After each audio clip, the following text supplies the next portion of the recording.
দুঃখ লাগে, বড় কষ্ট লাগে বাংলাদেশের ধন্য দশা দেখলে, বাংলাদেশের ভয়ঙ্কর দশা দেখলে। ভারতের বিজেপির সন্ত্রাসী শুভেন্দু বাংলাদেশকে ধমক দেয়, রাফাইলের বলে বাংলাদেশ প্যান্ট ভরে প্রস্রাব করে দিবে। বড় দুঃখ লাগে বিএনপি ও আওয়ামী লীগের বাংলাদেশ প্রেম দেখলে। যদি বিশ্লেষণ করতে যাই, অ্যানালাইসিস করতে যাই, দেখব যে ভারতের থেকেও বড় শত্রু হচ্ছে বাংলাদেশের শত্রু বিএনপি ও আওয়ামী লীগ।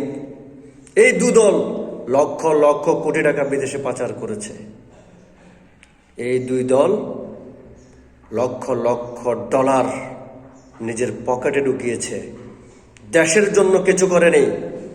এই দু দল নিজের পরিবারকে স্বাবলম্বী করেছে, নিজেদের আখের গছিয়েছে, বাংলাদেশের মানচিত্রের জন্য, বাংলাদেশের ভূখণ্ডকে শত্রু থেকে রক্ষা করার জন্য কিছু কিনেনি। অত্যন্ত দুঃখজনক বিষয়। ভালো একটি যুদ্ধ বিমান বাংলাদেশের নাই, ভালো একটি সমরাস্ত্র বাংলাদেশে নেই।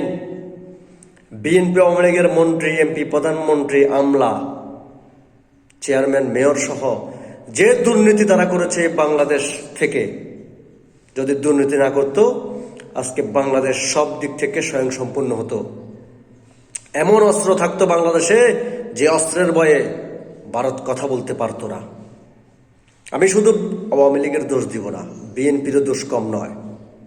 বিএনপিও দেশের জনগণের জন্য কিছু করেনি, স্বাধীনতার জন্য কিছু করেনি। আওয়ামী লীগও সেম কোয়ালিটি।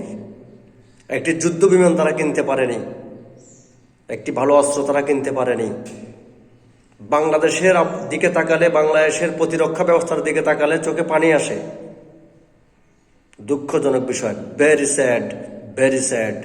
আমি ধিক্কার জানাচ্ছি বিএনপি অনেক সহ যারা বাংলাদেশের ক্ষমতায় ছিল তাদেরকে, যারা দেশপ্রেম না দেখিয়ে ভারত প্রেম দেখিয়েছে।